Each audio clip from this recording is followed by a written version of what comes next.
Today's episode is brought to you by DeSanto Propane. DeSanto Propane is 4 generations strong as a trustworthy family-owned business with unmatched customer service. Go online at DeSantoPropane.com for more info or call toll-free at 1-800-752-4574. Since 1937, the difference has been DeSanto Propane.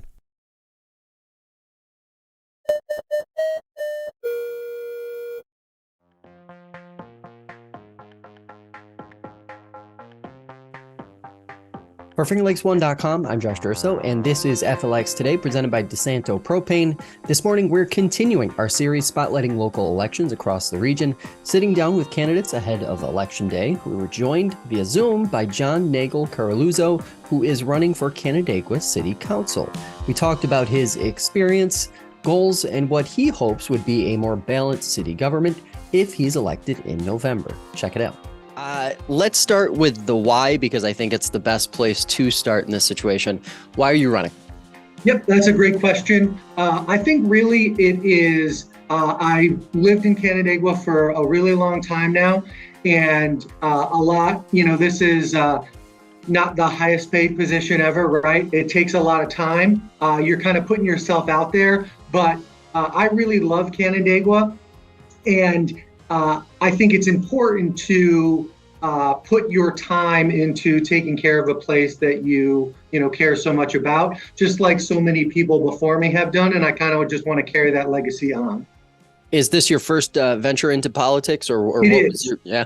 Yeah, this is my first trip into politics. What was that decision like? I think, the why now is part of that, but also, what were some of the things you were thinking about as you were mulling this over, talking with friends and family and such? Yeah, I think it just goes back to making sure that, as Canandaigua grows, there's balance of opinions, and the city, everybody that lives in the city is represented. Yeah. Before we get into the issues, I'm curious if you're kind of giving city council a grade to date, what would you put that grade at? That's a really tricky question. I'll say this. I wouldn't give them like a percentage grade. I would say they've done some really great things in caring about the lake, and some of the stuff that they have done, getting some projects around the city done. But I do think that, and this isn't always city council's fault, and it's kind of hard sometimes when you're not in every one of those meetings, and you don't know every piece of information that goes into the decision that's made. But I do think there are some residents that have felt a little left behind in some of the stuff that city council has done.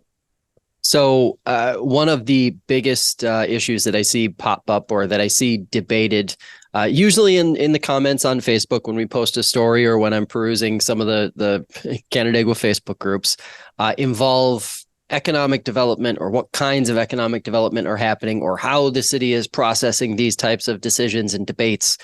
What's your philosophy on economic development for a city like Canandaigua? Is it continue to do some of the things that have been successful, or do we need like an infusion of new ideas, or what's the approach there? Yeah, I think it's an infusion of new ideas. Honestly, I think Canandaigua was kind of doing a little bit of soul searching. Is like, what do they really want to be? Do you want to be a tourist destination in the summers? How do we carry that on into the winter? You got Bristol Mountain 15 minutes away. How do we capitalize on that? Because if you go up into Lake Placid or something like that, right, and go skiing, I mean, it's not, there's a similar distance there, right? So how do we capitalize on having this great thing that's one of the best ski mountains in New York State, if not all of the East Coast? And then, just, or do we want to be like a sleepy town that, has some tourists, but we don't want to become like this big destination, right? So we just kind of got to make a decision and make sure we stay true to that decision, instead of maybe dipping our toe in the water and then being like, oh, I don't know how to feel about that. So, any reservation about becoming the latter, where it is a purely tourism centric economy and not a lot else, especially in those quieter months? Oh yeah, for sure. I mean, because then you have like you're going to be thinking like, okay, so we're going to need a lot of seasonal employees. Where are those people going to live? It's going to create kind of a housing issue. I don't know if you've ever been out to any ski towns out west, but that's a big problem, right? You have not super high paying wages. Where do these people live? So it's not a very simple issue. But when you have a place like the lake house and the lake is a destination, it's something that's got to be talked about, especially, there's where Pinnacle North is, there's going to be some sort of development there. What is that development going to be? Who's going to work there, etc. So when you walk around your ward and you talk to folks there, what do you hear from people? Like, what do you hear from people who are living life in Canandaigua year round, not tourists, not seasonal folk, right. but what are the issues that are most important to them? Yeah, I think it's a couple things. It's like making sure that Canandaigua remains like affordable for people that live there year round, and that because the city touches the lake in such a small portion, right?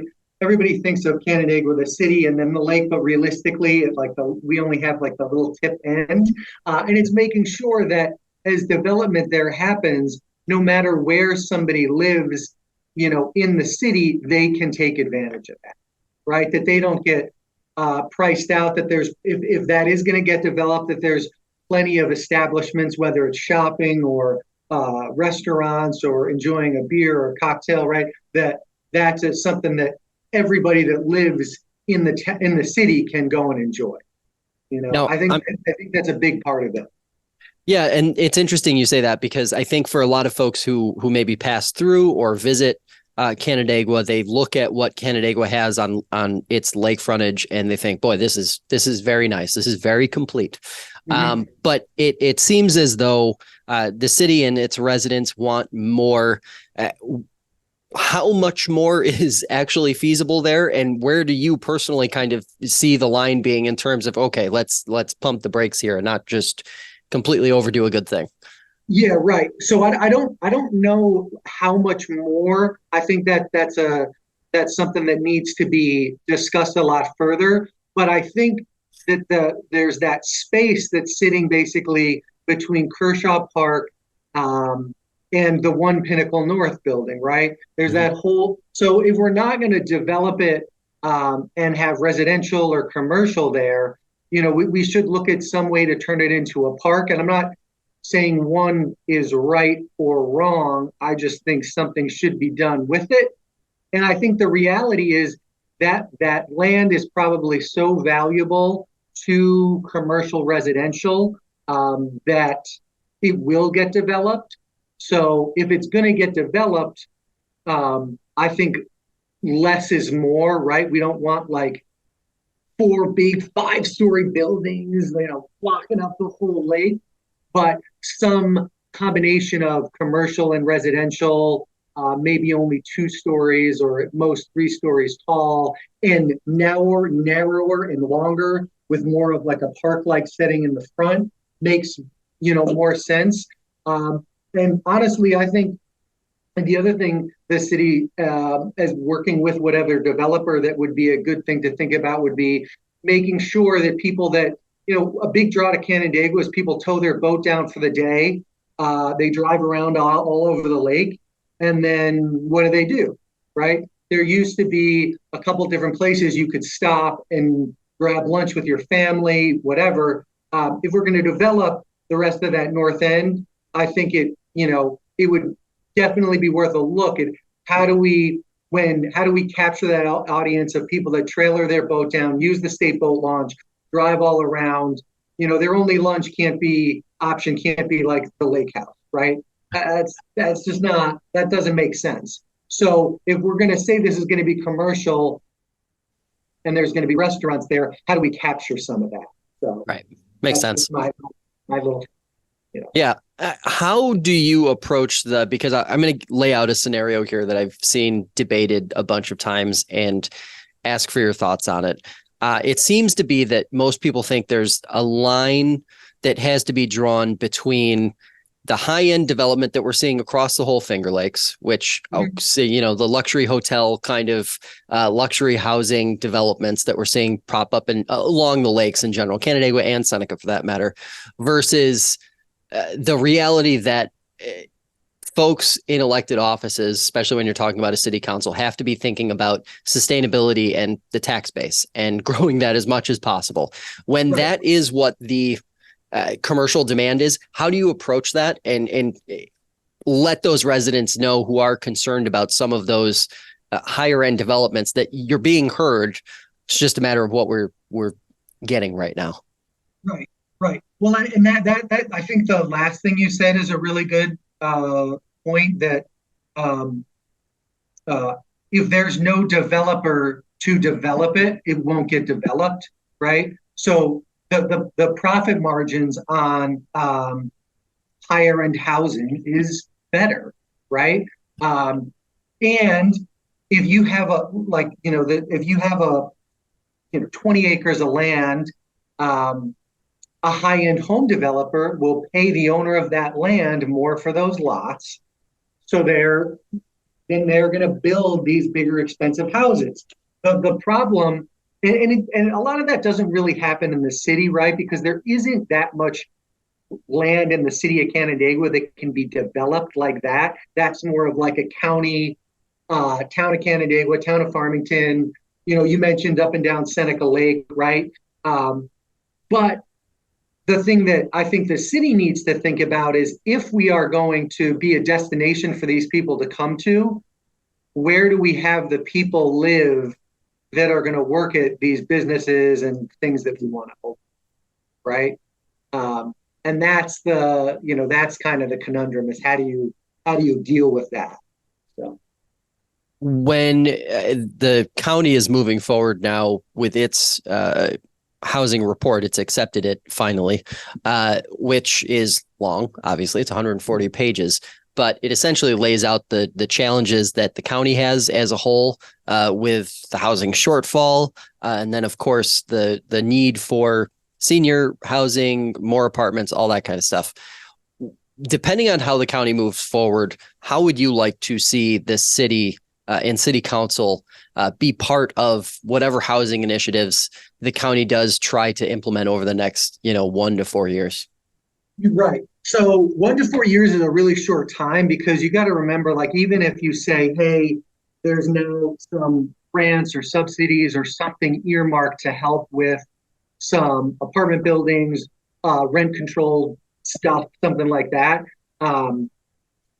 That's going to take a year or two just to get approved. So I would say this, that if something like that becomes available, I think city council should be open to listening and seeing if there's some way for that to fit in someplace in Canandaigua. But like I said, there's not a lot of space left in the city for that kind of development, which is why when you drive down 332, you see all those apartments going up in Farmington, right? Because they have the space and the land is relatively inexpensive compared, not to other parts of the country, but comparatively to what's around.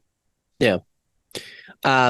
When most people listening to this podcast or watching hear 332, they are going to think of the Farmington portion. But let's talk about Main Street. What do you, Canandaigua has one of the most utilized, developed, and successful downtowns in all of the region. I don't think that's really debatable. How do you continue that success, and what opportunities do you think it has right now to be better? So I just think it just is continuing to be welcoming of new businesses, ideas as they come in, right?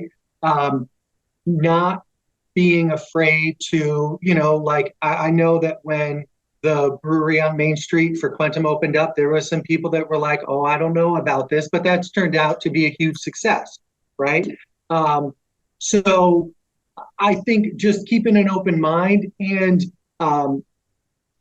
continuing to do events to highlight what downtown has to offer, right? And that requires just there's a lot of moving pieces there. And it just requires a lot of cooperation between, Chamber of Commerce, city council, city managers to set up, sort of hey, we're going to try to do an event, especially in the summer, once a month or twice a month to try to get more people to come down to Canandaigua on the weekend, right?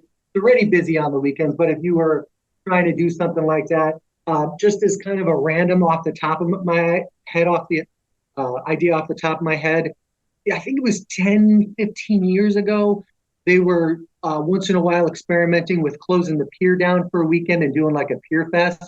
I always thought that would be a really good idea, or do like some kind of, where you let restaurants do little pop-ups or some sort of food truck out on the pier. I just, have a band playing, stuff like that. I think would be really beneficial to keep, the excitement of Canandaigua going.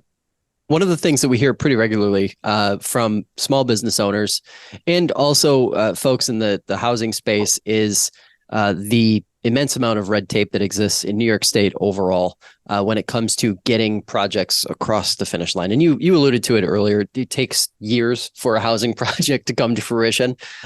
What, if any, role do you think the city can or should have in terms of making the red tape less or making the process as smooth as it possibly can? Obviously, it can't change the county or state requirements, but is there anything the city could do to potentially help things along?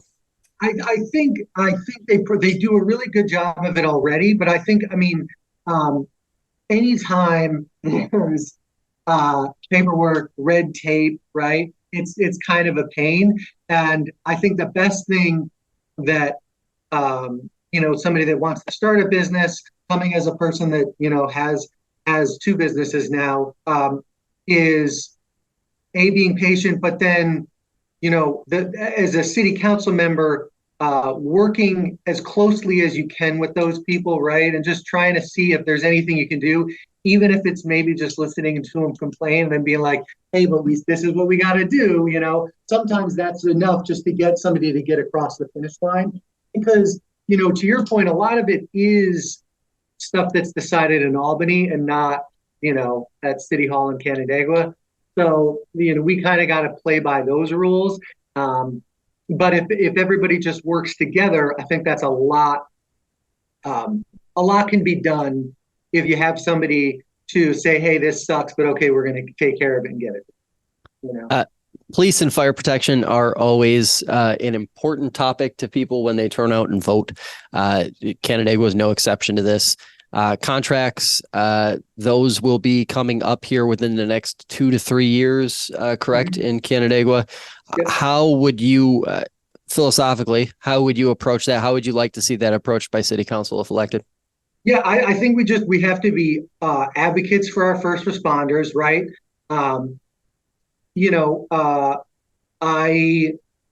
When it comes to an area where you have more and more people coming, that means, and there's more traffic on Main Street, and there's going to be more accidents. I think a common misconception is you have a fire truck respond to a car accident. People are like, why is there a fire truck at this car accident, right? And the reason that the fire truck is there is because there's maybe only 2 guys at the fire station, right? So they both have to drive the truck. Now, if they're at the scene of a car accident and an actual fire gets called, would you then want them have to leave the car accident, drive back to the station, get the fire truck, and then drive to the fire? So, it causes some issues with traffic flow and a big fire truck parked on the side of a side street, and people have a hard time getting around it. So, the answer then is, well, if you don't want them to drive the fire truck around, you got to have more staffing, so I just think that it's important to say, hey, if we want to have a safe city, we don't want to recklessly spend money, but is it worth it to take a look at some of that stuff and say, hey, maybe we can't give you this crazy pie in the sky idea, but maybe we can, work with you on staffing issues or training issues to increase their budget a little bit so that stuff can get taken, so that can be a better experience both for the people that work there, but also for the residents.